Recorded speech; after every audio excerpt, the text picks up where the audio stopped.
سیدی یا رحمت للعالمین وعلی آلک وصحبک یا سیدی یا شفیع المذنبین۔ بسم اللہ الرحمن الرحیم۔ جی بسم اللہ الرحمن الرحیم۔ باب من اتصل ریاض وحدہ فی الخلوۃ ومن تستر والتستر افضل والافضل وقال بعض عن ابيه عن جده عن النبي صلی اللہ علیہ وسلم الله احق ان يستحيا منه من الناس۔ حدثنا اسحاق بن نصر قال حدثنا عبد الرزاق عن معمر عن ابي هريرة عن النبي صلى الله عليه وسلم قال كانت بنو اسرائيل يغتسلون عراة وينظر بعضهم الى بعض وكان موسى صلى الله عليه وسلم يغتسل وحده فقال والله ما يمنع موسى يغتسل معنا الا انه هذا فذهب مرة يغتسل فبدا طواه على حجر ففرد الحجر بثوبه فجمع موسى في اثره يقول ثوبي يا حجر ثوبي يا حجر حتى نظرت بنو اسرائيل الى موسى وقالوا والله ما يا موسى من بأس واخذ ثوبه وطفق بالحجر ضربا قال ابو هريرة رضي الله عنه والله انه لنذر بالحجر 76 ضربا بالحجر وعن ابي هريرة رضي الله عنه عن النبي صلى الله عليه وسلم قال بين ايوب يغتسل عريانا فحر عليه جراد من ذهب فجعل ايوب يغتسل في ثوبه فنادى يا ايوب لم اكن ما ترى قال بلى وعزتك ولكن لا غنى عن بركتك ورواه ابراهيم عن موسى بن عقبة عن صفوان عن عطاء بن يسار عن ابي هريرة رضي الله عنه عن النبي صلى الله عليه وسلم قال بين ايوب يغتسل عريانا۔ جی یہ باب ہے کہ اگر اکیلا کوئی آدمی نہا رہا ہے، کوئی اس کو دیکھنے والا نہیں، تو پھر عریانن بھی نہا سکتا ہے، لیکن بہتر یہ ہے کہ اکیلا بھی نہائے تو سطر یعنی چادر وغیرہ باندھ کر نہائے، ننگا نہ نہائے، اکیلا بھی۔ بسم اللہ۔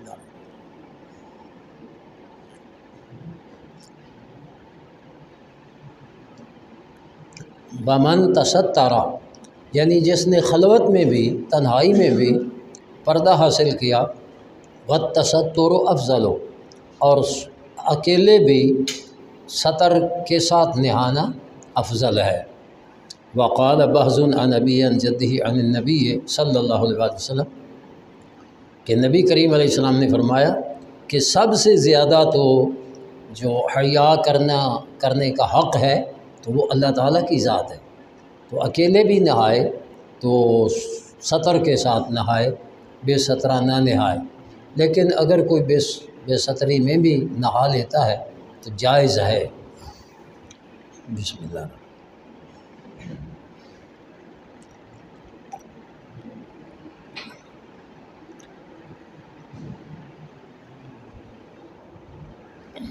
الحمد للہ رب العالمین۔ حدیث پاک حضرت ابو ہریرہ رضی اللہ عنہ راوی ہیں کہ بنی اسرائیل کے جو لوگ تھے نا، وہ بڑے بے شرم بے حیا، یغتسلون عراۃ ننگے نہاتے، اور ینظر بعضهم الی بعض ایک دوسرے کی بے ستری دیکھتے تو ننگے نہاتے، لیکن اللہ کے نبی تو حیا والے ہوتے ہیں، اللہ کے نبی ان میں ایسے نہیں نہاتے تھے، تو آپ پردہ اختیار کرتے یا پھر تنہا نہانے کی کوشش کرتے۔ تو وہ بنی اسرائیل جو تھے نا، وہ کہتے تھے کہ موسیٰ علیہ السلام جو ہمارے درمیان میں ننگے نہیں نہ نہاتے، تو ان کے جو اعضاء ہیں سطر والے ان میں عیب ہے، یعنی خصیہ میں ہوا بھر جاتی ہے تو وہ بڑا زیادہ ہو جاتا ہے، یعنی وہ یہ کہتے تھے کہ ان کو کوئی ایسی ہے جو ہم سے چھپانا چاہتے ہیں اپنا عیب، اس لیے ہمارے درمیان میں نہیں نہاتے۔ تو اللہ تعالیٰ کو یہ بھی گوارا نہیں کہ میرے نبیوں کے بارے میں کوئی بغیر عیب کوئی منسوب کرے۔ تو ایک دن حضرت موسیٰ علیہ السلام تنہائی میں نہا رہے تھے اور کپڑے اتار کے رکھے پتھر پہ، نہا کے جب کپڑے اٹھانے لگے تو وہ پتھر جس پر کپڑے پڑے تھے وہ پتھر دوڑ پڑا، اور دوڑا ادھر جدھر لوگ تھے۔ موسیٰ علیہ السلام صوبی یا حجر صوبی یا حجر، پتھرا میرے کپڑے دے، یہ کہتے ہوئے اس کے پیچھے دوڑے۔ وہ ان لوگوں کے پاس اب موسیٰ علیہ السلام کو اپنے کپڑوں کی طرف توجہ تھی، بے صدری یا لوگوں کی طرف توجہ نہیں تھی۔ جب انہوں نے موسیٰ علیہ السلام کو دیکھا، وہ کہنے لگے یار ہم تو غلط کہتے تھے، موسیٰ علیہ السلام کے اعضاء تو سارے بالکل ٹھیک ٹھاک ہیں۔ جی تو فَوَضَعَ ثَوْبَهُ عَلَىٰ حَجَرٍ فَفَرَّ الْحَجَرُ بِثَوْبِهِ۔ تو موسیٰ علیہ السلام نے جب وہ پتھر روکا نا، اس سے کپڑے لیے تو اس پتھر کو آپ نے ڈنڈے مارے۔ تو پتھر کو ڈنڈے مارنے سے کیا ہوتا ہے، لیکن وہ جو پتھر تھا نا اس کو نشان پڑ گئے موسیٰ علیہ السلام کے ڈنڈوں کے، جیسے جاندار چیز کو ڈنڈا لگے تو اس کو لاس پڑ جاتی ہے نا، نشان بن جاتا ہے، اس طرح وہ بن گئے۔ ہاں جی، فَجَمَعَ مُوسَىٰ فِي إِثْرِهِ، اس کے پیچھے آپ دوڑتے گئے اور فرما رہے تھے صوبی یا حجر صوبی یا حجر حتی نظر بنو اسرائیل، بنی اسرائیل نے موسیٰ علیہ السلام کو دیکھا اور کہنے لگے کہ واللہ، یہ آپ نے پڑھا تھا نا واللہ خدا کی قسم، ما بے موسیٰ بن باسن، موسیٰ علیہ السلام کو کوئی عیب نہیں ہے جو ہم کہتے تھے، تندرست ہیں بالکل۔ وَآخَذَ ثَوْبَهُ، موسیٰ علیہ السلام نے اپنے کپڑے لے لیے، کیونکہ وہ پتھر تو اللہ کے حکم سے موسیٰ علیہ السلام کو ادھر دکھانا چاہتا تھا بنو اسرائیل کو، کہ بنو اسرائیل دیکھیں کہ اللہ کا نبی بے عیب ہے۔ وَطَفِقَ بِالْحَجَرِ ضَرْبًا، آپ اس پتھر کو مارنے لگے۔ ابو ہریرہ کہتے ہیں خدا کی قسم، إِنَّهُ لَحَجَرٌ بِالْحَجَرِ سِتَّةٌ أَوْ سَبْعَةٌ، وعلیکم السلام، 6 یا 7 جو لگائے نا ڈنڈے اس کو، تو اس کو نشان پڑ گئے۔ اچھا جزاک اللہ، انشاءاللہ چلیں گے۔ ہاں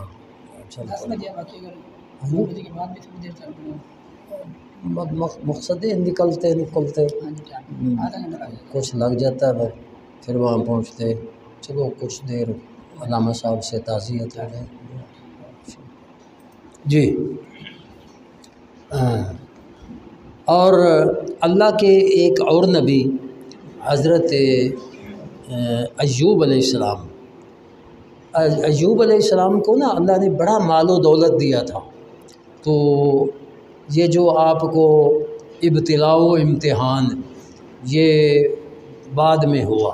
اس سے پہلے کی بات ہے کہ حضرت ایوب علیہ السلام جب مالدار تھے، تندرست تھے، تو یا غتاسل عریاناً نہا رہے تھے۔ اس سے بھی پتہ چلا کہ اکیلے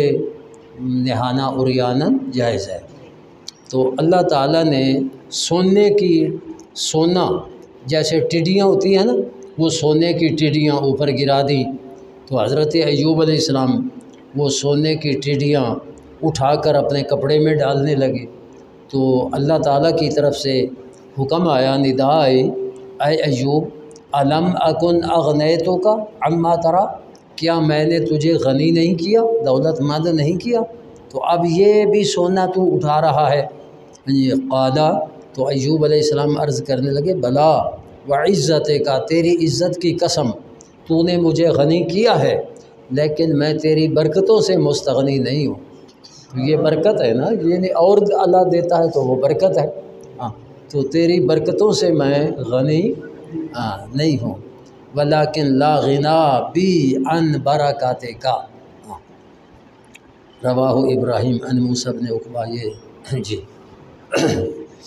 باب التصدق في الغسل عند الناس. حدثنا عبد الله بن مسلمة عن مالك بن نضر عن موسى عمر بن عبد الله عباد الله أن أبا مرة مولى أم هاني بنت أبي طالب أخبره أنه سمع أم هاني بنت أبي طالب تقول ذهبت إلى رسول الله صلى الله عليه وسلم فوجدته يغتسل وفاطمة تستره فقال من هذه فقلت انا ام هاني. یہ جو ہے نا آیہ مبارکہ یا ایھا الذین آمنوا لا تکونوا کالذین آذوا موسیٰ فبرأہ اللہ مما قالوا وکان عند اللہ وجیہا، یہ اس کا شان نزول یہی ہے کہ آپ نہاتے نہیں تھے نا ان میں، تو انہوں نے کہا کہ موسیٰ علیہ السلام کے اعضاء میں عیب ہے، تو اللہ تعالیٰ نے موسیٰ علیہ السلام کی طرف جو انہوں نے عیب کی نسبت کی، تو اللہ تعالیٰ نے اپنے فبرأہ اللہ تعالیٰ نے اپنے پیارے نبی کی پاکیزگی بیان کر دی کہ میرے نبی بے عیب ہیں۔ تو برأہ اللہ کی صورت یہی تھی کہ کپڑے لے کر پتھر بھاگا اور بنی اسرائیل نے موسیٰ علیہ السلام کو دیکھا کہ جو جس عیب کی نسبت ہم کرتے تھے وہ عیب آپ میں نہیں ہے۔ جی حدثنا ابدان قال اخبرنا عبد الله قال اخبرنا سفيان عن الاعمش عن سالم بن ابي زياد عن وهاب بن ابن عباس عن ميمونة قال سترت النبي صلى الله عليه وسلم وهو يغتسل من الجنابة فغسل يديه ثم صب بيمينه على شماله فغسل فرجه وما أصابه ثم مسح بيده على الحائض والارض ثم توضا وضوءه للصلاة غير رجليه ثم افاض على جسده الماء ثم تنحى فغسل قدميه تابعه ابو عوانة وابن خزيمة في الستر۔ جی ہاں، یہ ہے التستر فی الغسل عند الناس، یعنی اللہ تعالیٰ سے تو بندہ کسی حال میں بھی نہیں چھپ سکتا، تو لیکن عند الناس جو تستر ہے یہ ضروری ہے، کیونکہ لوگوں کے سامنے ننگے نہانا یہ جائز نہیں ہے۔ تو حضرت ام ہانی بنت ابی طالب، یہ ام ہانی رضی اللہ عنہ کہتی ہیں کہ میں گئی رسول اللہ علیہ السلام کے پاس جس عام الفتح فتح مکہ کے سال، تو فوجدتہ یغتسل، میں نے حضور علیہ السلام کو پایا کہ آپ غسل فرما رہے تھے اور آپ کی شہزادی خاتون جنت رضی اللہ عنہ نے پردے کا انتظام کیا ہوا تھا، اور حضور اس پردے کے اندر 20 کپڑا باندھ کر غسل فرما رہے تھے۔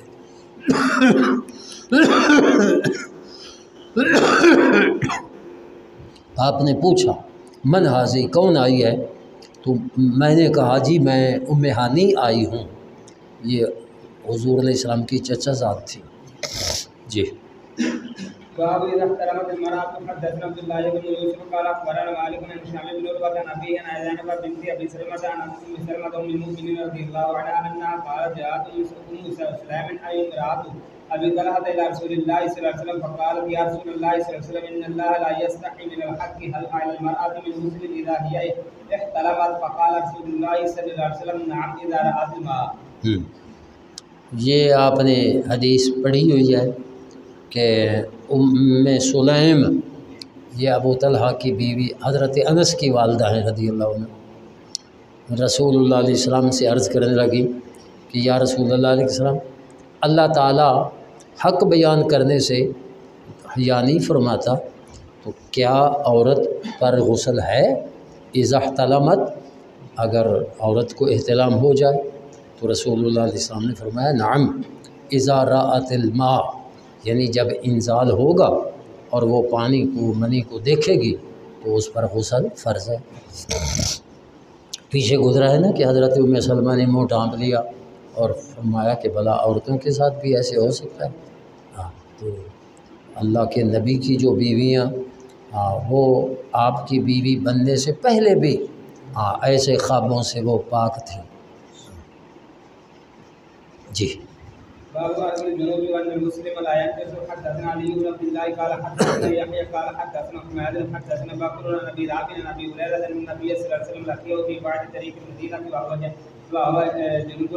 فانتجست منه فذهبت فاغتسلت ثم جاء فقال اين كنت يا ابا هريره رضي الله عنه قال كنت جنوبا فقرات انه جالسك وانا على غير طهارة قال سبحان الله ان المؤمن لا يجلس۔ ہاں، یہ باب ہے کہ جنبی آدمی کا پسینہ بھی پاک ہے، جنبی آدمی کا پسینہ بھی پاک ہے، اور ان المسلم لا ینجسو، اس حال میں بھی چونکہ غسل تو فرض ہے، یہ اللہ کا حکم ہے، لیکن مسلمان پلید نہیں ہے، مسلمان پلید نہیں ہوتا۔ ابو ہریرہ رضی اللہ عنہ روایت کرتے ہیں کہ نبی کریم علیہ الصلوۃ والسلام ایک راستے پر حضور تشریف لا رہے تھے، میں بھی اسی راستے پر جا رہا تھا، اور وہو جنب، میرا حال جنبی والا تھا، تو میں نے سوچا کہ حضور قریب آئیں گے تو مجھے سلام عرض کرنا پڑے گا، تو میں نے وہ راستہ چھوڑ دیا، ایک طرف ہو گیا، فذهبت فاغتسلت، پھر جا کر غسل کیا، پھر رسول اللہ علیہ السلام کی بارگاہ میں حاضر ہوا نا، تو حضور علیہ السلام نے پوچھا اینا کنتا یا ابا ہریرہ، ابو ہریرہ تو کدھر چلا گیا تھا؟ تو میں نے کہا یہ میں جنبی تھا، میں نے ناپسند جانا کہ میں آپ کے ساتھ بیٹھوں ایسا علی غیر طہارت، طہارت کے غیر حال پر آپ کے پاس بیٹھوں، تو حضور علیہ الصلوۃ والسلام نے فرمایا سبحان اللہ ان المؤمن لا ینجس، مومن کسی حال میں پلید نہیں ہوتا۔ جی باب الجنوب يخرج ويمشي في السوق وغيره وقال الجنوب يكلم الجار ويحلق رأسه وإن لم يتودع حدثنا قال حدثنا يزيد بن زريع تھوڑا سی پانی بھی پلاؤ اور تھوڑی سی چائے لے آؤ تب یہ ٹھیک ہو جائے۔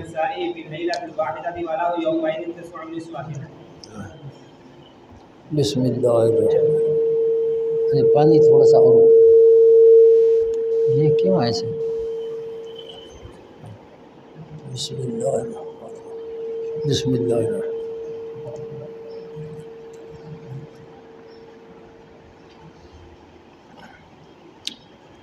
مجھے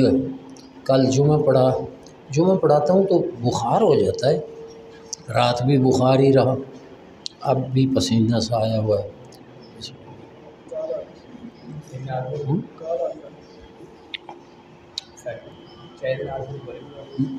اچھا، الجنوب، جنبی آدمی اگر غسل میں یعنی نماز کا وقت جا رہا ہو تو جنبی آدمی پر فرض ہے کہ جلدی نہ آئے اور نماز پڑھے، لیکن اگر نماز کے قضا ہونے کا خطرہ نہیں تو غسل میں تاخیر بھی ہو جائے تو گناہ نہیں، کیوں الجنوب یخرج، بازار کی طرف نکلے۔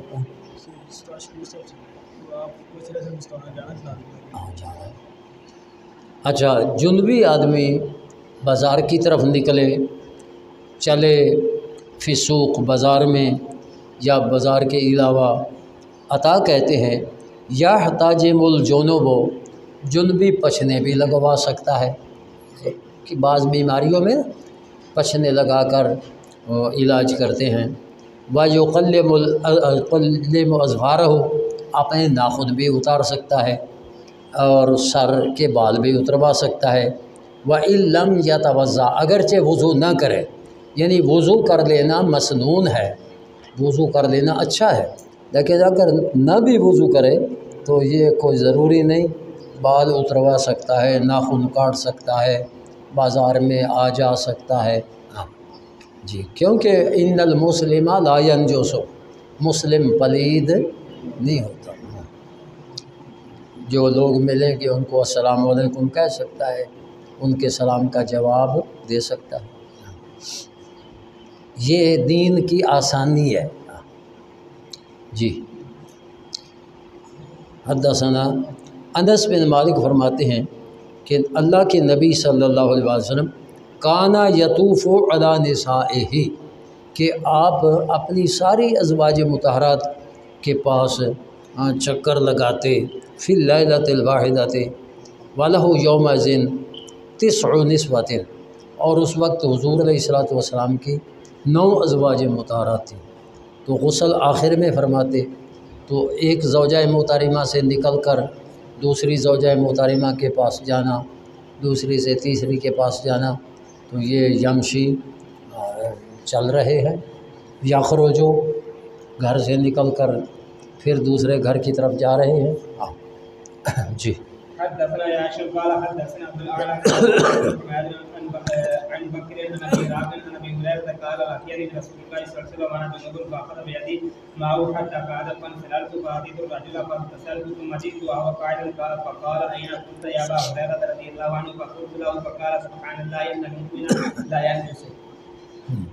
ہاں فرمایا سبحان اللہ، مومن پلید نہیں ہوتا۔ ہاں جی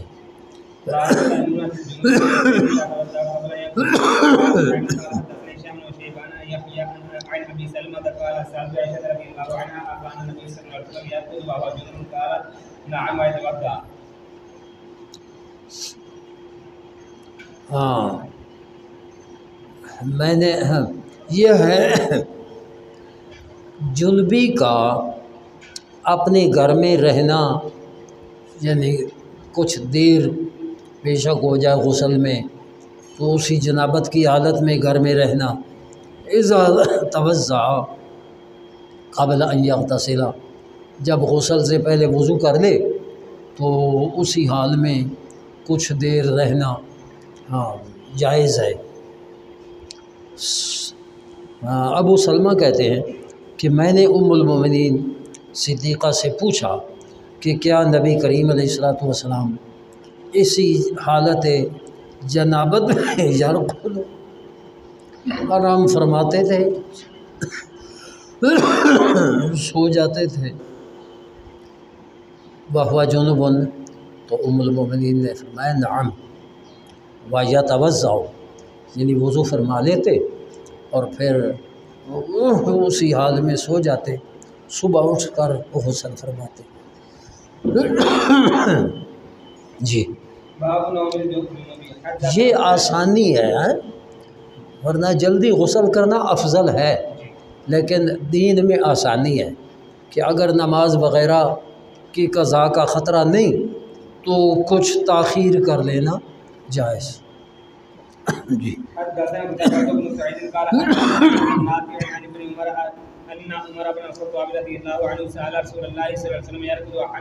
آ یرقد، حمزہ پہلے استفہام ہے، آ یرقد ہے نہیں حمزہ؟ آپ کی کتاب پر نہیں لکھا وہ؟ ہاں جی ہاں ہاں حمزہ ہے۔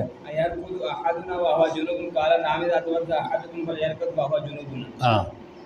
یعنی عبداللہ بن عمر ابن عمر وہ اپنے والد حضرت فاروق اعظم سے کہ فاروق اعظم نے رسول اللہ علیہ السلام سے سوال کیا کہ کیا ہم میں سے کوئی آدمی جنبی حالت میں سو جائے؟ تو حضور نے فرمایا نعم، کوئی بات نہیں، سو جائے۔ اذا توضع، جب پہلے وضو کر لے، احدکم فلیرقد، تو سو جائے، اور جنبی حالت میں تو اٹھ کر غسل کرے۔ ہاں لیکن اتنی تاخیر جائز نہیں کہ نمازیں بھی قضا ہو رہی ہوں اور یہ جنبی حالت میں لگا پھرے۔ جی باب الجنوب يتوضا ثم ينام۔ حدثنا يحيى بن بكير قال حدثنا ليس عن عباد الله بن ابي جعفر عن محمد بن عبد الرحمن عن عروة عن عائشة قال كان النبي صلى الله عليه وسلم اذا اراد ان ينام وهو جنوب غسل فرجه وتوضا للصلاه۔ جی ہاں یہ بھی ہے الجنوب یتوضا ثم ینام، یعنی وضو کرے اور پھر سو جائے۔ جی اس میں وہی ہے، عائشہ صدیقہ فرماتی ہیں کہ نبی کریم علیہ السلام جب سونے کا ارادہ فرماتے اور حالت جنبی ہوتی تو غسل فرجہ، آپ استنجا فرماتے، وتوضا للصلاۃ، اور وضو فرماتے جیسے نماز کے لیے ہوتا ہے، تو پھر سو جاتے، صبح اٹھ کر غسل فرماتے۔ حدثنا موسى بن اسماعيل قال حدثنا جويرية عن نافع عن عبد الله بن عمر قال استفتى عمر النبي صلى الله عليه وسلم اينام احدنا وهو جنوب؟ قال نعم اذا توضا۔ ہاں اذا توضا یعنی سو جانا جنبی کو، جب وضو کر لے تو جائز ہے۔ حدثنا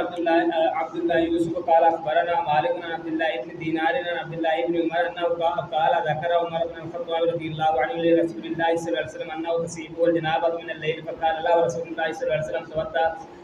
او یہ توضا امر ہے باب تفاعل سے. ہاں توضا واغسل ذكرك ثم نام. ہاں یعنی رسول اللہ علیہ السلام سے یہ پوچھا نا، عبداللہ بن دینار کہتے ہیں عبداللہ بن عمر سے کہ فاروق اعظم نے رسول اللہ علیہ السلام کی بارگاہ میں عرض کیا کہ انہو تصیب الجنابہ من اللیل جنابہ، مجھے رات کو جنابت ہو جاتی ہے. تو رسول اللہ علیہ السلام نے فرمایا رات کو جنابت ہو جائے تو وضو کر اور اپنے ذکر کو دھو لے، ثم نام، پھر سو جا، صبح اٹھ کے غسل کر لینا. جی باب اذا التقى الختانان. حدثنا معاذ بن فضالة قال حدثنا هشام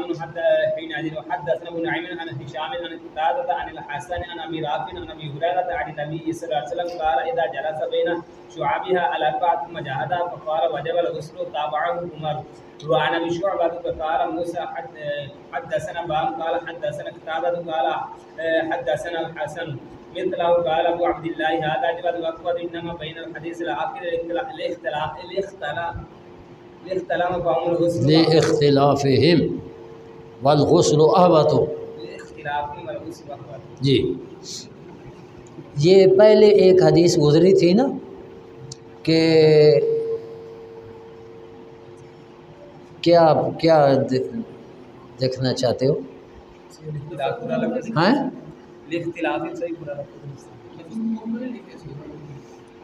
اچھا مٹیا ہوا ہوئے گا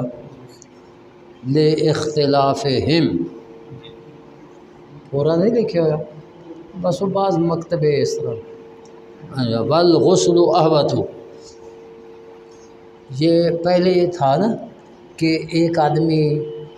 کو حضور علیہ السلام نے بلایا، وہ آیا تو اس کے سر سے پانی کے قطرے گر رہے تھے، تو حضور علیہ السلام نے فرمایا کہ شاید اعجلنا کا، ہم نے تو اسے جلدی کروا دی ہے، یعنی وہ اپنی بیوی کے ساتھ جمع کر رہا تھا اور جمع والا عمل مکمل نہیں ہوا، ہمارے بلانے کی وجہ سے تجھے پہلے چھوڑنا پڑا. اس نے کہا جی ہاں. تو پھر چونکہ غسل کیا ہوا تھا اور قطرے گر رہے تھے تو آپ نے فرمایا کہ جب جلدی کروا لی جائے تو پھر غسل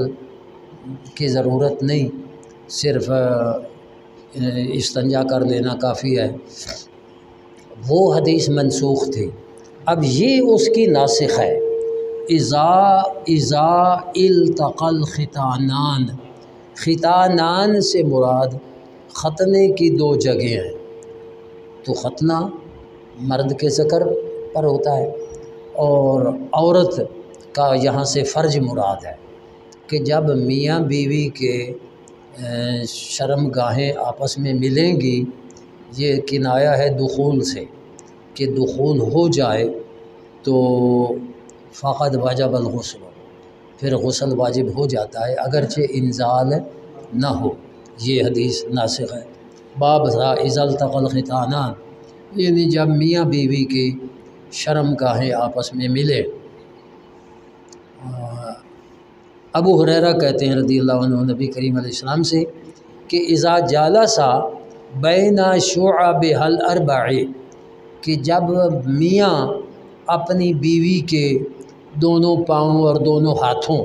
یہ 4 شاخیں ہیں، ان چاروں شاخوں کے درمیان بیٹھے، ثم جاہدہا، پھر اپنی پوری کوشش کرے، یہ مطلب ہے دخول ہو جائے، جمع ہو جائے. تو اگر انزال نہ بھی ہو فقد وجب الغسل، تو غسل واجب ہو گیا. تابعہ عمر عن شعبہ، تابعہ عمر، یہ جو واو ہے نا یہ اس بات کی نشانی ہے کہ یہ عمر نہیں بلکہ عمر ہے. اور پیچھے دیکھو کہ شعبہ سے روایت کرنے والے کون ہیں؟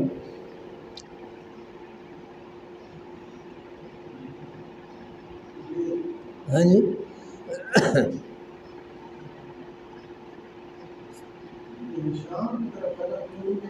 ہاں جی ہاں ہاں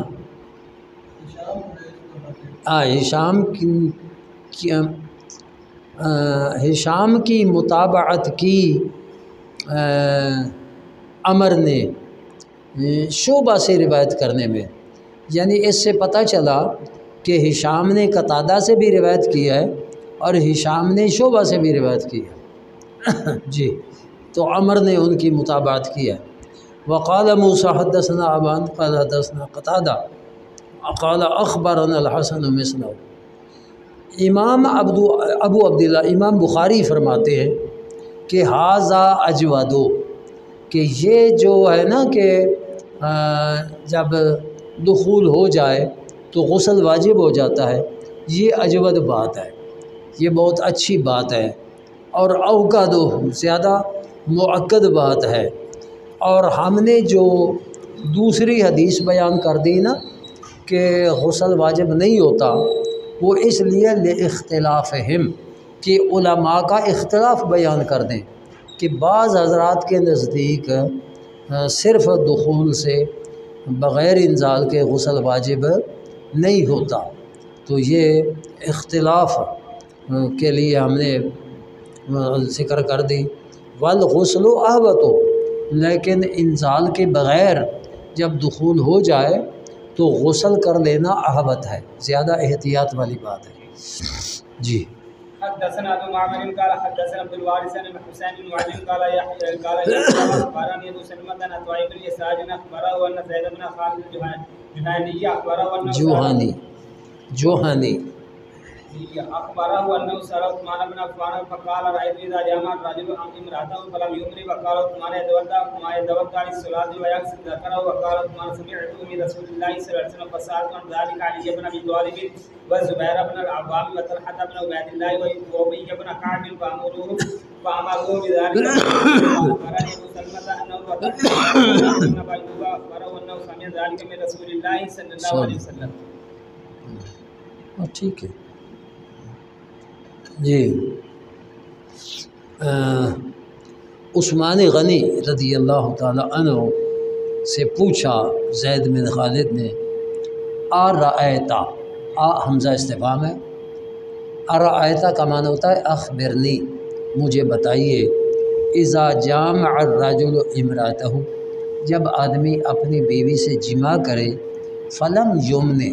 اور منی کا نزول نہ ہو، انزال نہ ہو، تو عثمان غنی فرمانے لگے کہ یتوضأ کما یتوضأ للصلاۃ، جیسے نماز کے لیے وضو کیا جاتا ہے ایسے وضو کر لے، یعنی غسل نہیں آئے، اور یغسل ذکرہ، اپنا ذکر دھو لے۔ عثمان غنی فرماتے ہیں کہ سمعتہ من رسول اللہ صلی اللہ علیہ وسلم، میں نے یہ رسول اللہ علیہ السلام سے سنا، پھر میں نے اس بارے میں علی المرتضیٰ سے پوچھا، زبیر بن عوام سے پوچھا، طلحہ بن عبید اللہ سے پوچھا، ابی بن کعب سے پوچھا، ان سب نے یہی حکم دیا کہ اگر دخول ہوا ہے انزال نہیں ہوا تو غسل نہیں ہے۔ پھر ابو سلمہ نے مجھے بتایا کہ عروہ بن زبیر نے خبر دی کہ ابو ایوب نے خبر دی انہ سمع ذلک من رسول اللہ صلی اللہ علیہ وسلم، یعنی یہ حکم ہے کہ غسل نہ بھی کرے تو جائز ہے، لیکن غسل کرنا احوط ہے۔ لیکن ہمارے علماء کہتے ہیں کہ اگر جماع ہو، اگر دخول ہو جائے تو غسل کرنا واجب ہے، فرض ہے، اور یہ حکم جو ہے نا کہ نہ بھی غسل کرے تو کوئی حرج نہیں، یہ حکم منسوخ ہے جی۔ حدثنا مسدد قال حدثنا يحيى عن هشام بن عروة قال اخبرني ابي قال اخبرني ابو ايوب قال اخبرني ابي بن كعب انه قال يا رسول الله صلى الله عليه وسلم اذا جمع الرجل المرأة فلم ينزل قال يغسل ما مس المرأة منه ثم يتوضا ويصلي قال ابو عبد الله الغسل احمد وذلك الاخير انما بيناه الاختلاف والباب الانقى۔ ہاں، امام بخاری فرماتے ہیں، یہ اوپر ہے نا کہ ابی بن کعب نے کہا یا رسول اللہ علیہ وسلم جب آدمی اپنی بیوی سے جماع کرے، فلم ینزل، انزال نہ ہو، تو فرمایا یغسل ما مس المرأة منه، جو عورت کی طرف سے کوئی پانی وغیرہ اس پر لگا ہے اس کو دھو لے اور وضو کرے اور نماز پڑھ دے۔ امام بخاری فرماتے ہیں کہ غسل میں زیادہ احتیاط ہے، اور یہ وہ آخری بات جو ہم نے کہی، اس کو ہم نے بیان کیا کہ علماء کا اختلاف آپ لوگوں کو بتانے کے لیے، والماء انقا، لیکن غسل کر لینا یہ زیادہ صفائی والی بات ہے۔ تو امام بخاری علیہ رحمہ کے اس الماء انقا سے مراد یہ ہے کہ اولا ہے غسل کر لینا۔ ہمارے علماء فرماتے ہیں نہیں، صرف اولا نہیں بلکہ اب حکم ہے، اور جو غسل نہ کرنے کی اجازت تھی وہ منسوخ ہے۔ جی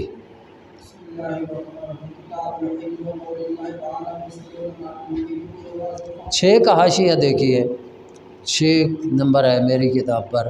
ثم یتوضأ ویصلی۔ قال ابن حجر فی الفتح، فتح سے مراد فتح الباری ہے، بخاری کی شرح۔ ابن حجر اس میں کہتے ہیں وقد ذهب الجمہور، جمہور اس طرف گئے ہیں الی ان حدیث الاکتفاء بالوضوء منسوخ، کہ جو ہے نا وضو پر اکتفا کرنا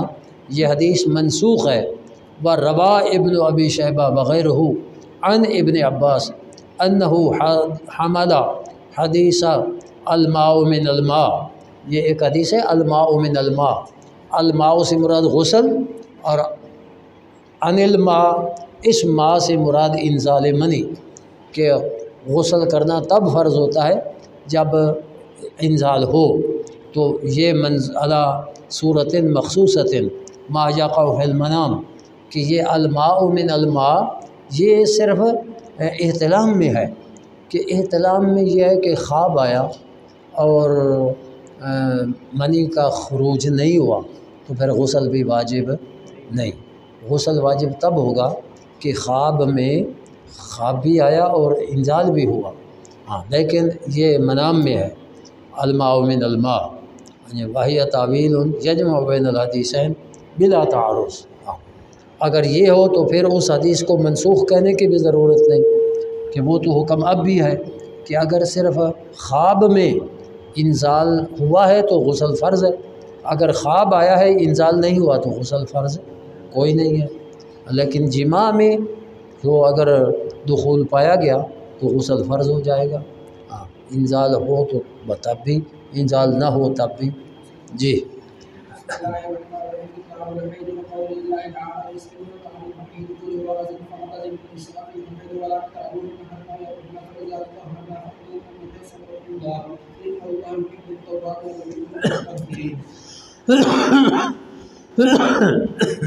کتاب الحیض، اس میں آپ دیکھیں کہ قرآن کریم کی آیت پہلے پیش کی ہے کہ یسألونک عن المحیض، اے محبوب صلی اللہ علیہ وسلم آپ سے یہ پوچھتے ہیں حیض کے بارے میں، تو قل فرما دیجئے ہوا اذن فاعتزلوا النساء فی المحیض، اپنی بیویوں سے دور رہو حیض کی حالت میں، ولا تقربوہن، اور ان کے قریب نہ جاؤ، حتی یطہرن، حتیٰ کہ وہ پاک ہو جائیں پھر، فاذا تطہرن، جب پاک ہو جائیں تو فاتوہن، پھر آؤ ان کے پاس، یعنی حقوق زوجیت کی ادائیگی کے لیے، من حیث امرکم اللہ، جہاں سے اللہ نے تمہیں حکم دیا ہے۔ تو اللہ نے حکم دیا ہے کہ وطی اسی راستے سے کی جائے گی جس راستے سے بچہ پیدا ہوتا ہے۔ جی ان اللہ یحب التوابین، بے شک اللہ محبت فرماتا ہے توبہ کرنے والوں سے، اور محبت فرماتا ہے خوب پاک ہونے والوں سے۔ جا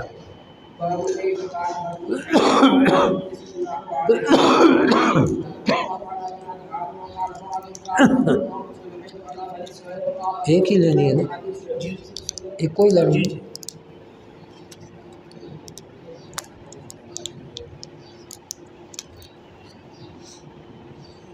اللہ بسم اللہ۔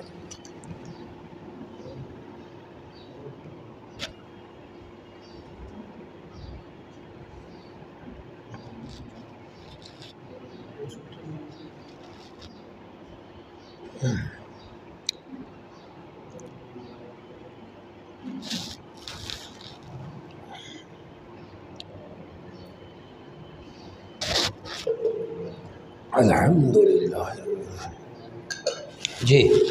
باب كيف كان بعض الحي وقول النبي صلى الله عليه وسلم هذا شيء صلى الله على بنات آدم وقال بعضهم كان أول ما قسم الحي على بني إسرائيل وكان أول بالله حديث النبي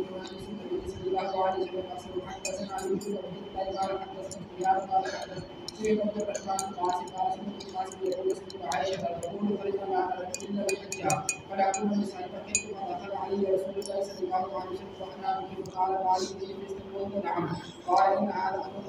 أمر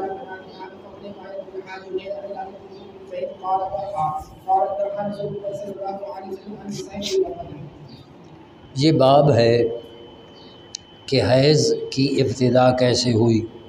اور نبی کریم علیہ الصلوۃ والسلام کا فرمان ھذا شیء کتب اللہ علی بنات آدم، فرمایا یہ ایسی چیز ہے جو اللہ تعالیٰ نے آدم علیہ السلام کی بیٹیوں پر یعنی خواتین پر اللہ تعالیٰ نے یہ لکھ دیا۔ قال بعضهم، بعض کہتے ہیں کہ سب سے پہلے یہ حیض جو شروع ہوا ہے تو یہ بنی اسرائیل کی عورتوں پر ہوا ہے، لیکن یہ قول جو ہے یہ مرجوح ہے، اور راجح قول یہ ہے کہ بنی اسرائیل سے پہلے بھی جو عورتیں تھیں ان کو حیض آتا تھا۔ امام بخاری فرماتے ہیں وحدیث النبی صلی اللہ علیہ وآلہ وسلم اکثر، کہ نبی کریم علیہ الصلوۃ والسلام کی حدیث کہ اللہ تعالیٰ نے بنات آدم پر اس کو کتبا، تو یہ اکثر ہے، یعنی اس کو ماننا زیادہ ضروری ہے جی، کہ یہ بنی اسرائیل کی عورتوں سے نہیں شروع ہوا بلکہ آدم علیہ السلام کی بیٹیاں، تو آدم علیہ السلام کی بیٹیاں تو بنی اسرائیل سے پہلے کی عورتیں بھی آدم علیہ السلام کی بیٹیاں تھیں جی۔ بسم اللہ الرحمن پڑھی۔ ام المومنین قاسم کہتے ہیں کہ میں نے عائشہ صدیقہ سے سنا فرماتے ہوئے کہ خرجنا لا نرا یا لا نورا الا الحج،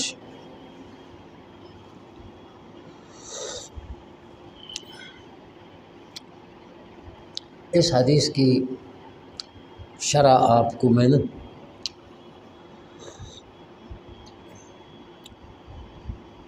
پہلے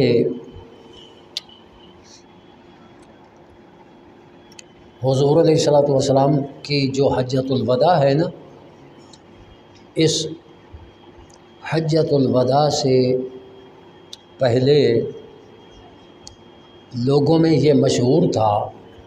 کہ ایام حج میں عمرہ کرنا افجر الفجور ہے،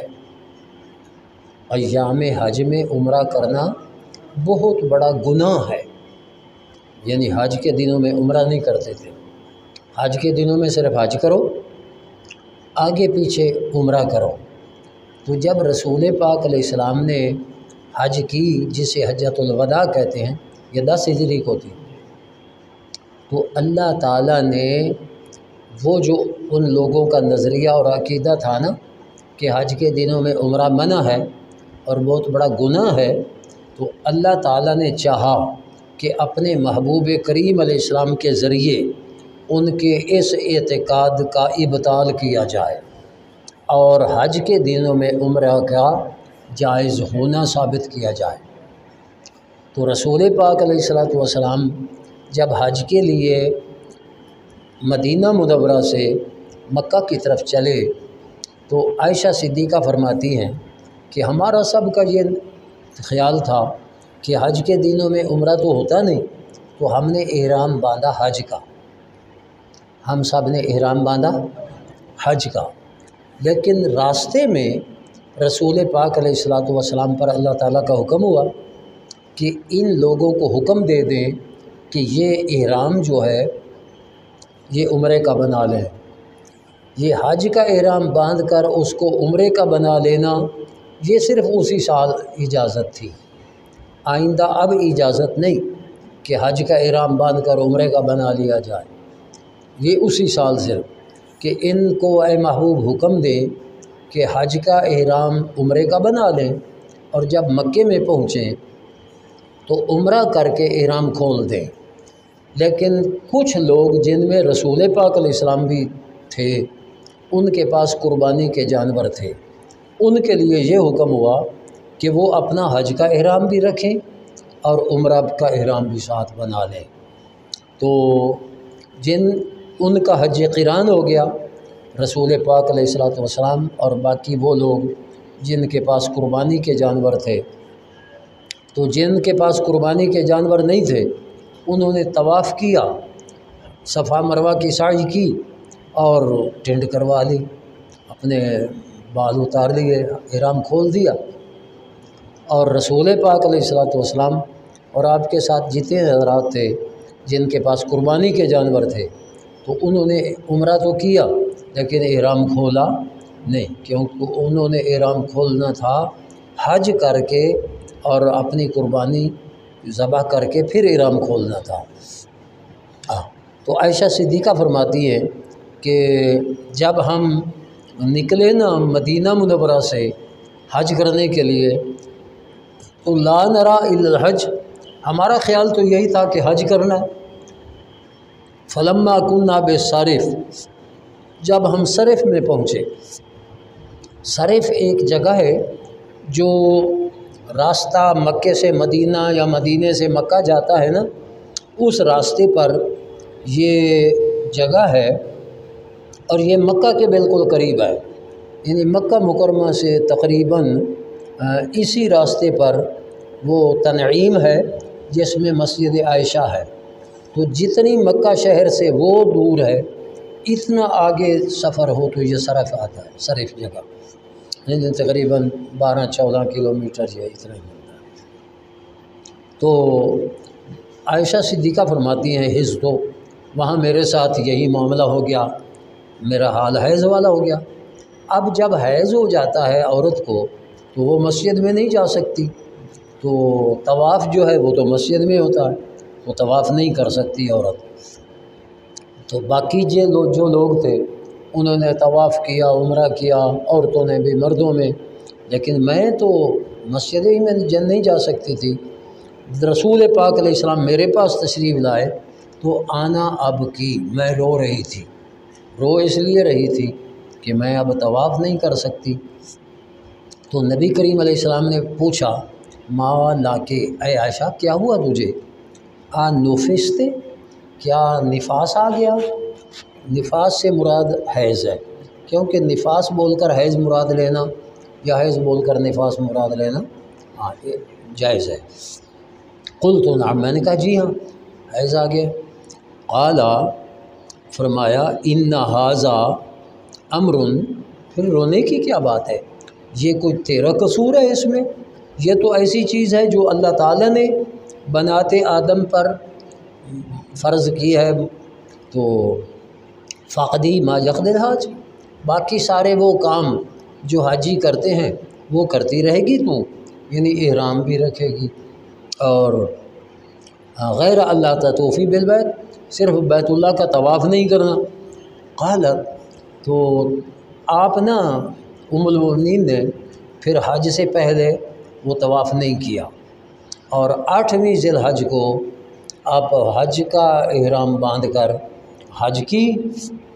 اور جب حج سے آپ فارغ ہوئیں تو حضور علیہ السلام نے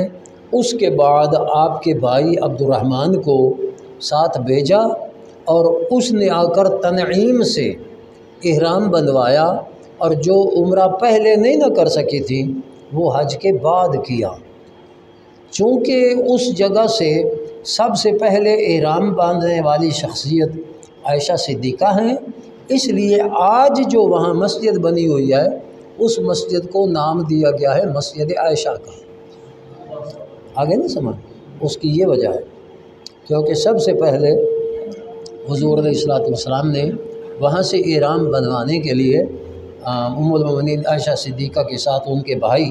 عبد الرحمن کو بھیجا، اور وہ جگہ جو ہے نا جہاں مسجد عائشہ ہے وہ حدود حرم سے باہر ہے، حدود حرم سے باہر۔ بسم اللہ۔ اور اس حج میں نبی کریم علیہ الصلوۃ والسلام نے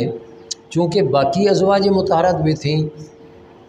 تو حضور علیہ الصلوۃ والسلام نے چونکہ عمرہ بھی ہوا حج بھی ہوا، حج تمتع ہو گیا، اور جب تمتع ہوتی ہے تو قربانی واجب ہو جاتی ہے، تو نبی کریم علیہ الصلوۃ والسلام نے اپنی ازواج مطہرات کی طرف سے ایک گائے کی قربانی فرمائی۔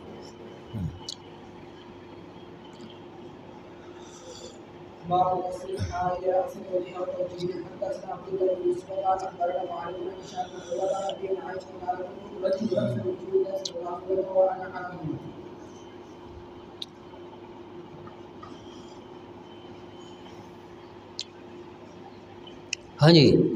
حیض کی حالت میں عورت اپنا سر دھو سکتی ہے، نہ اپنے خامد کا سر دھو سکتی ہے، اور ترجیح اپنے خامد کو کنگھی بھی کر سکتی ہے،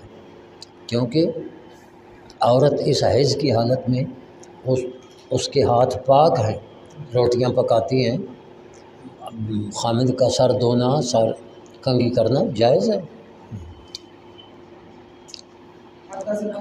کنت ارجل رأس رسول اللہ صلی اللہ علیہ وسلم وانا حائض، میں نبی کریم علیہ الصلوۃ والسلام کے سر انور میں کنگھی کرتی،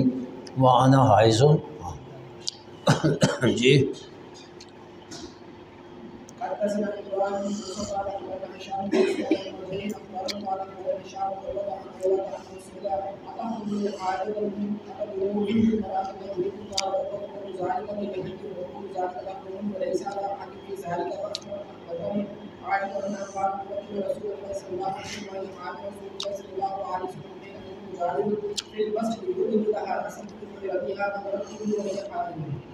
ہاں،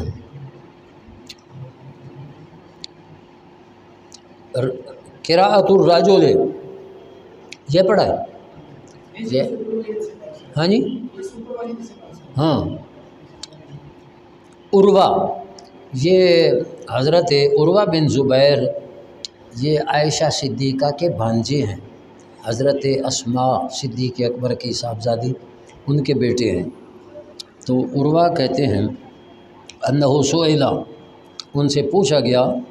کہ کوئی آدمی پوچھتا ہے کہ میری بیوی حیض کی حالت میں ہو تو میری خدمت کر سکتی ہے، میرے قریب ہو سکتی ہے جب وہ جنبی حالت میں ہو؟ تو عروہ کہنے لگے کل ذالک علی ہین، یہ میرے لیے آسان ہے کہ بیوی اگر حیض کی حالت میں بھی ہو نا تو صرف دخول حرام ہے، ویسے اس سے پیار محبت کرنا یا اس کو اپنے پاس لٹا لینا یہ جائز ہے۔ کل ذالک تخدمنی ولیس علی عہد فی ذالک باس، اور اس میں کوئی حرج نہیں۔ پھر حضرت عروہ نے دلیل دی کہ اخبرتنی عائشہ، تو مجھے خبر دی میری خالہ سیدہ عائشہ صدیقہ نے انہا کانت ترجل رسول اللہ صلی اللہ علیہ وآلہ وسلم وہی حائض، کہ آپ حیض کی حالت میں رسول اللہ علیہ الصلوۃ والسلام کو کنگھی کیا کرتی تھی۔ اور رسول اللہ علیہ السلام جب عائشہ صدیقہ سے کنگھی کرواتے تھے نا اس وقت وہو مجاور فی المسجد، آپ مسجد میں اعتکاف بیٹھے ہوئے تھے، تو مسجد کے ساتھ ہی گھر ہے، سارا جسم مسجد میں ہے اور ساری ادھر گھر کی طرف کر لیا، دروازہ قریب ہے، تو عائشہ صدیقہ اپنے گھر میں بیٹھی ہیں اور حضور کا سر گھر کی طرف ہے، جسم سارا مسجد میں ہے اور کنگھی کروا رہے ہیں۔ کبھی سر دھلوانے کی ضرورت ہے تو سر دھلوا رہے ہیں۔ ہاں، یدنی لہا رأسہ، یعنی رسول اللہ علیہ الصلوۃ والسلام عائشہ صدیقہ کے قریب کر دیتے اپنا سر انور، ویہ فی حجرتہا، عائشہ صدیقہ اپنے حجرہ میں ہوتی اور عائشہ صدیقہ رسول اللہ علیہ السلام کو تو رجلہ کنگھی کرتی وہی حائض، تو معلوم ہوا حیض کی حالت میں عورت کے ہاتھ پاک ہیں، وہ اپنے خامد کو لگا سکتی ہے، کنگھی وغیرہ کر سکتی ہے۔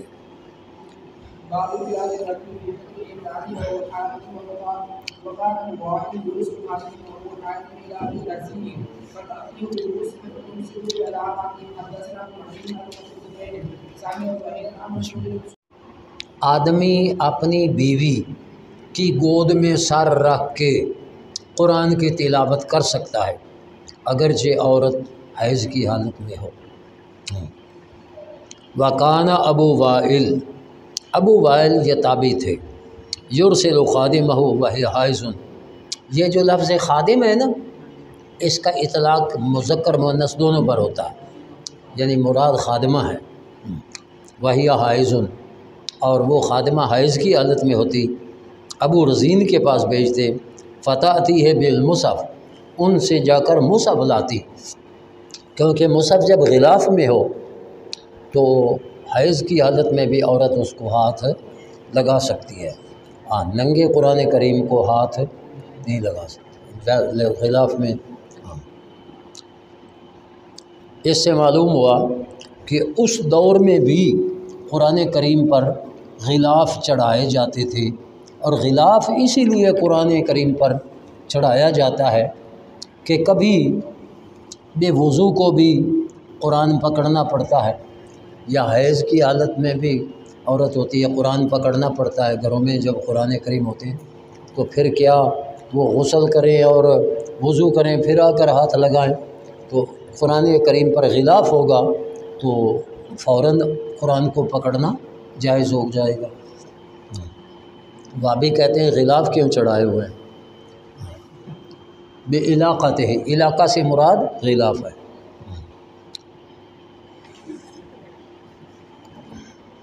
جی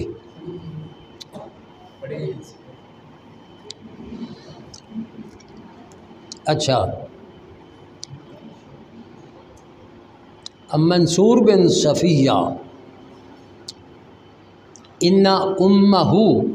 کہ منصور کی جو والدہ ہیں صفیہ، انہوں نے بیان کیا کہ عائشہ صدیقہ نے بیان کیا رضی اللہ عنہ کہ نبی کریم علیہ السلام کانا یتکئ فی حجری، آپ میری نا گود میں سر انور رکھ کر ٹیک لگا کر، وانا حائض ثم یقرأ القرآن، حضور قرآن پڑھتے تھے۔ جائز ہے قرآن کریم پڑھنا اپنی بیوی کی گود میں سر رکھ کر، حیض کی حالت میں خاتون نہیں پڑھ سکتی، لیکن خاتون کا خامند اس کی گود میں سر رکھ کے قرآن پڑھ سکتا ہے۔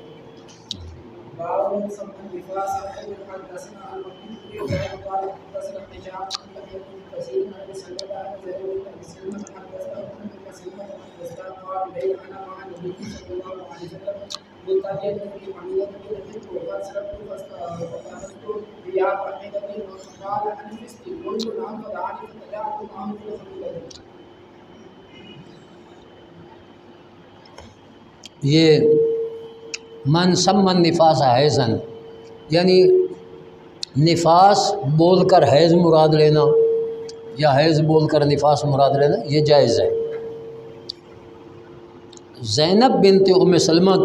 کہتی ہیں کہ ان کو حضرت ام سلمہ نے بیان کیا، یہ ام سلمہ حضور کی زوجہ محترمہ ہے، اور زینب بنت سلمہ یہ حضرت ام سلمہ کی بیٹی ہیں، اور یہ ان کا جو پہلا خامد سلمہ ہے یہ ان سے بیٹی ہے۔ بینا انا مع النبی صلی اللہ علیہ وسلم، کہ ام سلمہ کہتی ہیں کہ میں حضور علیہ الصلوۃ والسلام کے ساتھ موجود تھی، فی خمیصۃ، ایک چادر تھی اس میں، از حزت، تو مجھے یہ حال ہو گیا، فن سللت، تو میں آہستگی سے چادر سے باہر ہو گئی، فاخذت ثیاب حزتی، اور اس حال میں جو کپڑے اپنے پہنتی تھی میں نے وہ کپڑے پہن لیے۔ تو حضور علیہ السلام نے مجھ سے پوچھا کہ کیا ہوا؟ نفست، یعنی کیا تجھے حیض آ گیا؟ تو حضور نے حیض کی جگہ نفاس کو بولا، مراد حیض لیا۔ قلت نعم، تو حضور علیہ السلام نے مجھے اپنے پاس پھر بلا لیا۔ فاضطجعت معه فی الخمیلہ، میں پھر چادر میں آپ کے ساتھ لیٹ گئی۔ تو اس سے معلوم ہوا کہ بیوی اس حال میں اپنے خامند کے ساتھ لیٹ سکتی ہے، صرف دخول منع ہے۔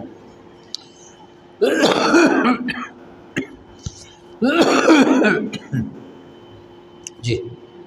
باب مباشرة الحائض. حدثنا قتيبة وقتيبة قال حدثنا سفيان عن منصور بن ابراهيم عن الاسود عن عائشة قال كنت اغتسل انا والنبي صلى الله عليه وسلم لا ابراهيم كان جنوب وكان يأمرني فقال يباشرني وانا حائض فاغتسل واغتسل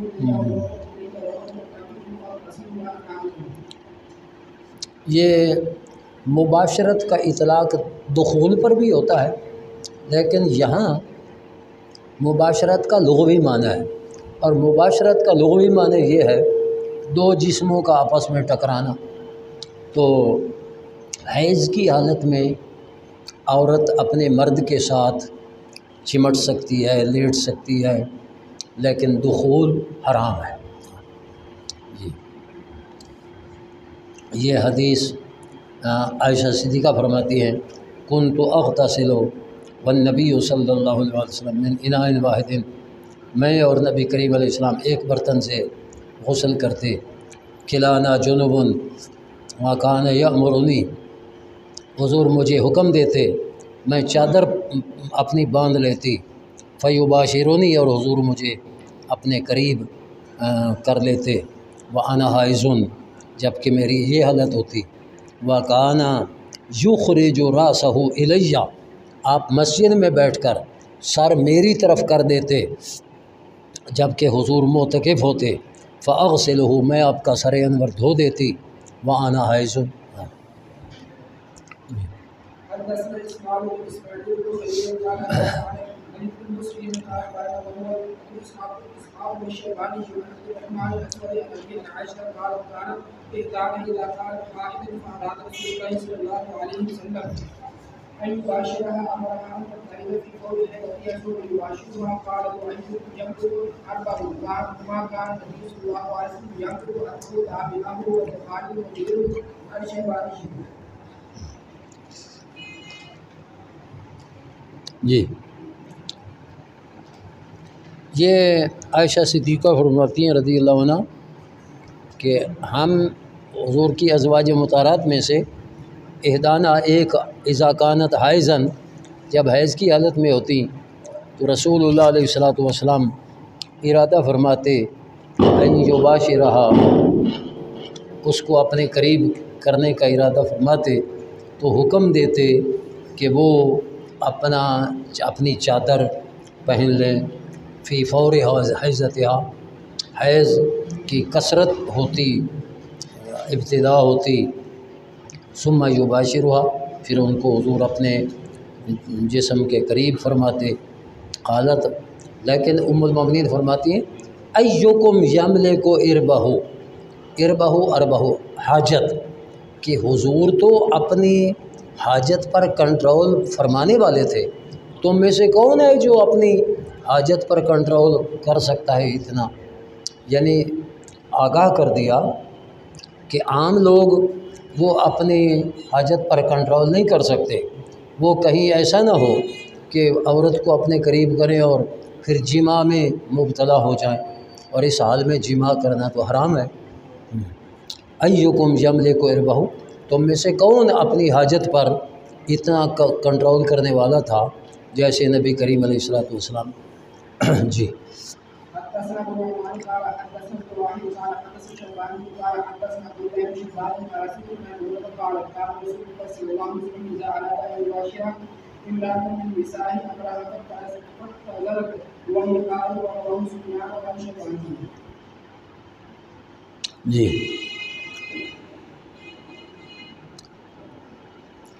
میں نے سیدہ میمونہ سے سنا، عبداللہ بن شداد کہتے ہیں کہ رسول اللہ علیہ والسلام اذا اراد ان یباشر امرأۃ من نساء امرہا، اسے حکم دیتے فاتزرت، وہ چادر پہن لیتی۔ یعنی اس وقت یہ سلوار کا رواج نہیں تھا، عرب میں چادریں، عورتیں بھی چادریں باندھتی تھیں، جیسے ہمارے ہاں دیہاتی عورتیں نا چادریں باندھتی ہیں، ہاں تو عرب کی عورتیں بھی چادریں باندھتی تھیں، سلوار، مرد بھی چادریں باندھتے تھے، عورتیں بھی چادریں باندھتی تھیں۔ فاتزرت، تو فاتزرت کا کیا معنی ہے؟ ازار باندھ لینا۔ ہاں یہ مطلب یہ ہے کہ جماع تو ہوتا ہے نا کہ اپنے کپڑے اتارنے کے ساتھ، تو اتزرت کا یہ مطلب ہے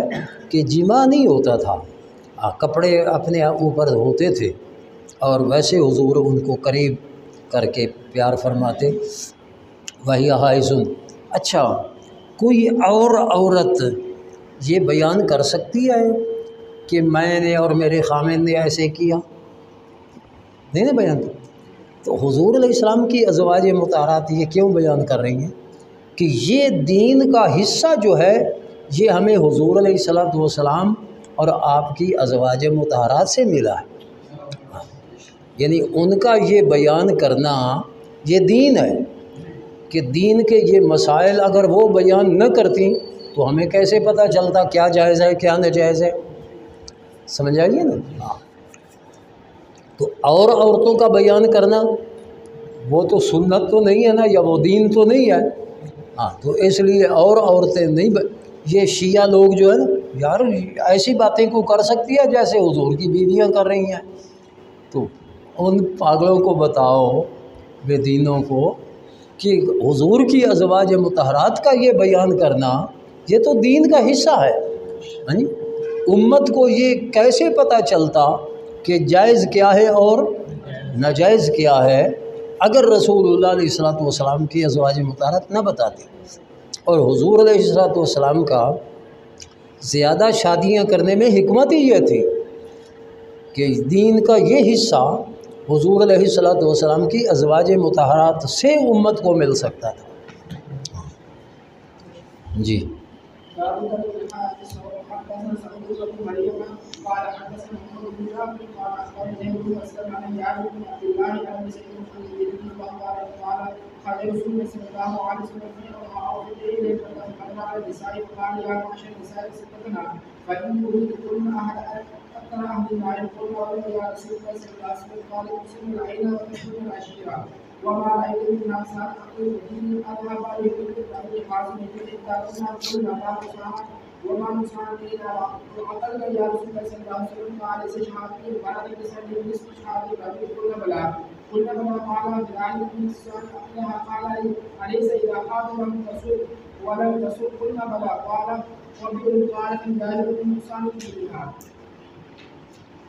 جی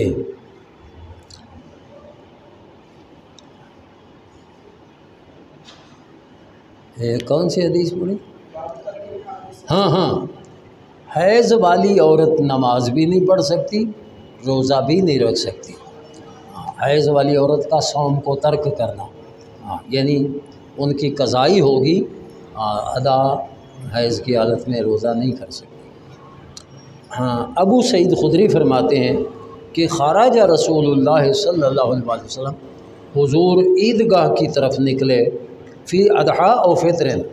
عید الاضحیٰ میں یا عید الفطر میں، اور عیدگاہ کی طرف، الی المصلی، عیدگاہ کی طرف، فمر علی النساء، آپ کا گزر عورتوں پر ہوا، اور حضور علیہ السلام نے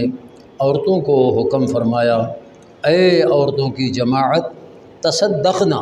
صدقہ خیرات کرو، فإنی اریتکن، مجھے عورتیں دکھائی گئیں کہ جہنم میں زیادہ عورتیں ہیں۔ تو فقلنا، عورتوں نے عرض کی، یا رسول اللہ علیہ السلام، بہما، کیوں، کس وجہ سے عورتیں زیادہ جہنم میں ہیں؟ تو فرمایا کہ تکثرن اللعنہ، یہ لعنت زیادہ کرتی ہیں، وتکفرن العشیرہ، اور اپنے خامند کی ناشکری کرتی ہیں۔ یہاں تکفرنا کا معنی ناشکری ہے، خامند کی ناشکری کرتی ہیں، ما رأیت من ناقصات عقل و دین، کہ میں نے نہیں دیکھا کہ ناقصات عقل اور ناقصات دین ہو کر اذهب للب الرجل الحازم، ایک دانا آدمی کے عقل کو یہ لے جاتی ہیں، یعنی ایک دانا آدمی کو بے عقل اور بے وقوف بنا لیتی ہیں عورتیں۔ ہاں، من احدا کنہ، تم سے، کہ ایک ناقصات عقل اور ناقصات دین ہو کر ایک رجل حازم کے عقل کو تم سے زیادہ لے جانے والا اور کوئی نہیں۔ قلنا، عرض کی حضور ہمارے دین میں کیا نقصان ہے اور ہمارے عقل میں کیا نقصان ہے؟ تو فرمایا کہ کیا عورت کی گواہی مرد کی گواہی سے آدھی نہیں؟ تو فرمایا،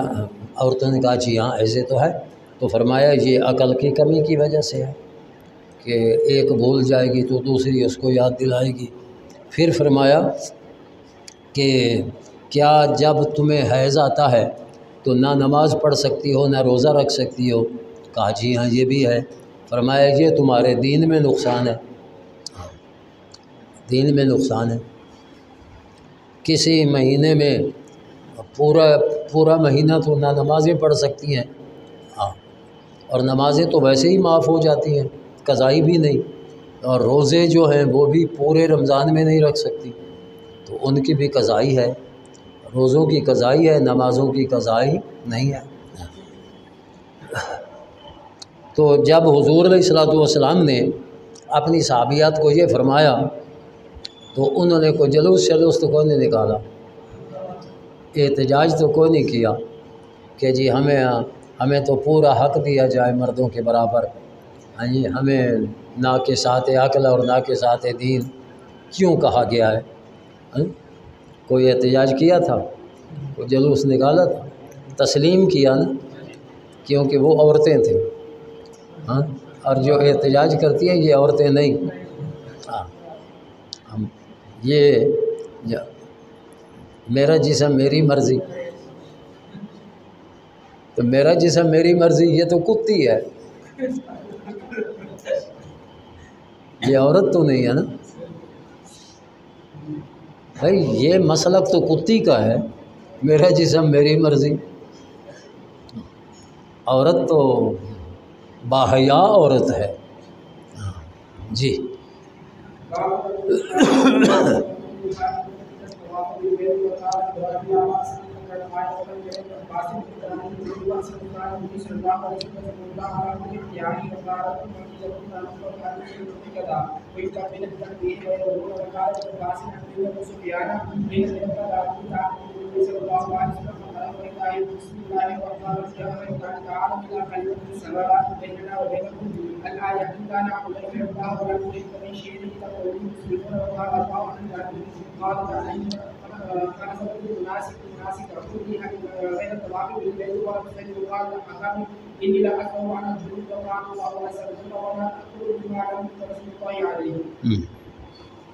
یہ باب ہے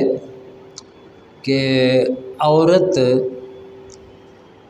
حج کے سارے ارکان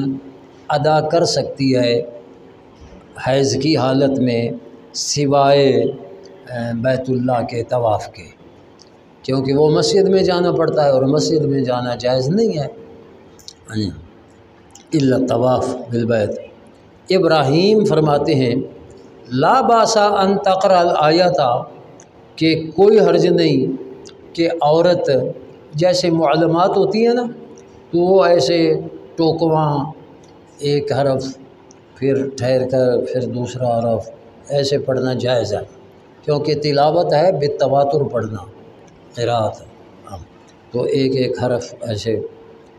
کر سکتی ہے۔ ولم یرى ابن عباس بالقراءۃ للجنب باسا، ابن عباس فرماتے ہیں جنبی بھی قراءت کر سکتا ہے، تو یہ ہمارا مسلک نہیں ہے کہ جنبی یا حیض پوری تلاوت کریں، جنبی اور حیض کو منع کیا گیا۔ 7 کا حاشیہ دیکھیے، قال العینی وجہ تطابق هذا العصر للترجمۃ والاثار،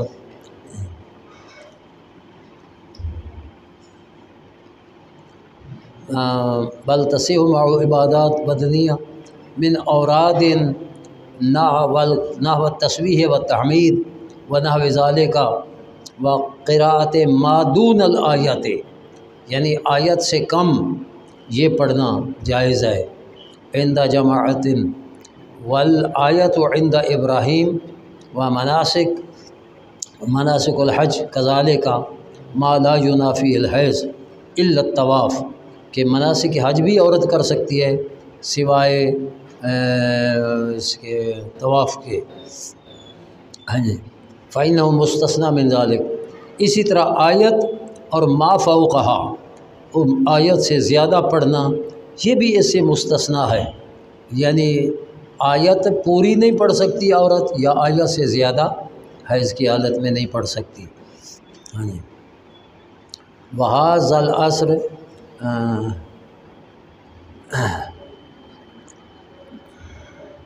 وبهذا الوجه طابق هذا العصر للترجمہ وكذلك الآثار التي بعده وحکم الجنوب حکم الحائض، مرد جنبی کا وہی حکم ہے جو حیض والی عورت کا حکم ہے، فیما ذکرنا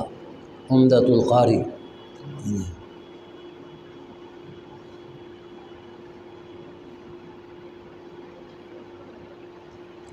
اعلم ان البخاری ذکر فی هذا الکتاب ستۃ من الآثار، 6 اقوال ذکر کیے، اقوال صحابہ، واستدل بها علی جواز قراءۃ الجنوب القرآن،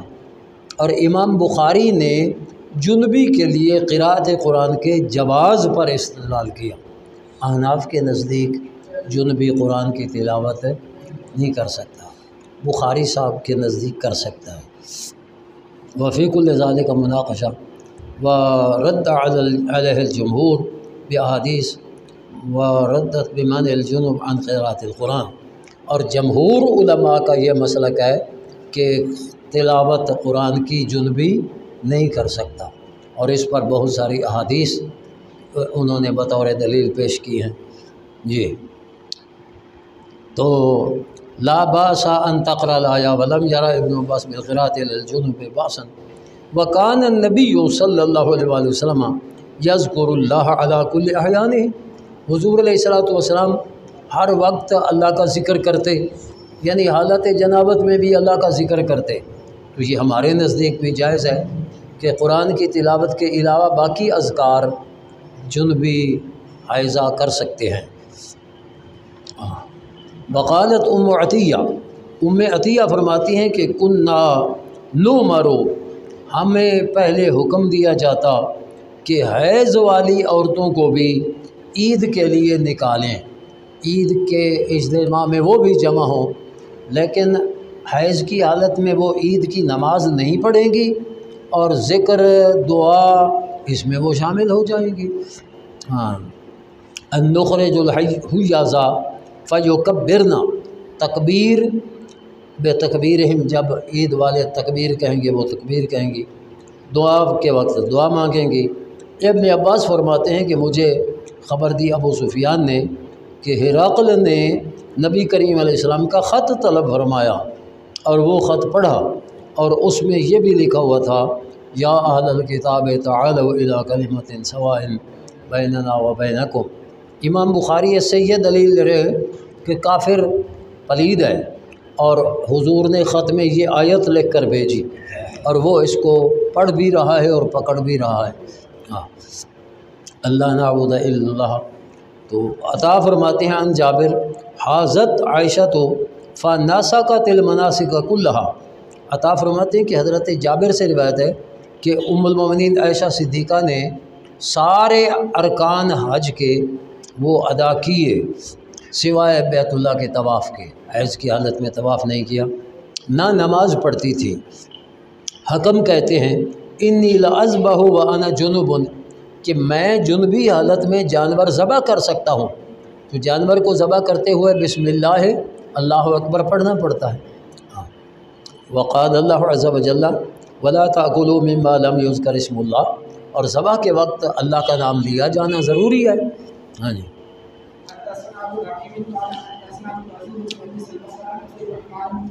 الرحمن بن قاسم بن قاسم بن محمد عن عائشة قالت كنا مع رسول الله صلى الله عليه وسلم لا نذكر من حديث فلما جئنا سعيدا لبست فدخل على النبي صلى الله عليه وسلم وعلى رسول الله